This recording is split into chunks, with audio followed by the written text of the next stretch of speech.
কিছু মানুষকে বোঝানোর ক্ষমতা আমাদের নেই, তাই নিজে থেকে দূরে সরে যাওয়াটাই বুদ্ধিমানের কাজ। পৃথিবীতে সবচেয়ে নরম জিনিস হচ্ছে মানুষের মন। এটা ভাঙতে কোনো হাতুড়ির প্রয়োজন হয় না, শুধু মুখের কয়েকটি অবহেলিত ভাষাই যথেষ্ট।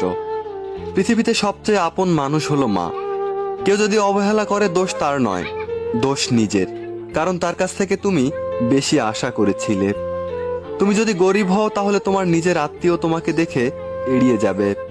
আর যদি তুমি ধনী হও, তাহলে তোমার দূর সম্পর্কের আত্মীয়রাও রোজ দুবেলা করে তোমার খোঁজ নিবে।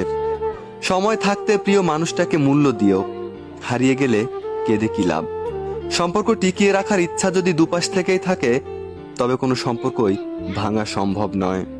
যদি কমে যায় ভালোবাসা আর বেড়ে যায় দূরত্ব, বুঝে নিও প্রয়োজনের চেয়েও বেশি তুমি দিয়েছিলে গুরুত্ব।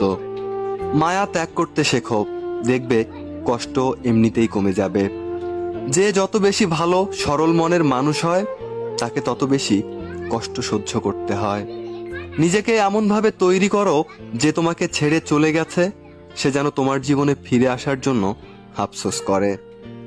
এ শহরে ক্ষণিকের জন্য হাত ধরার মানুষের অভাব হয় না, শুধু অভাব হয় সারাটা জীবন হাত ধরে পাশে থাকার মানুষের।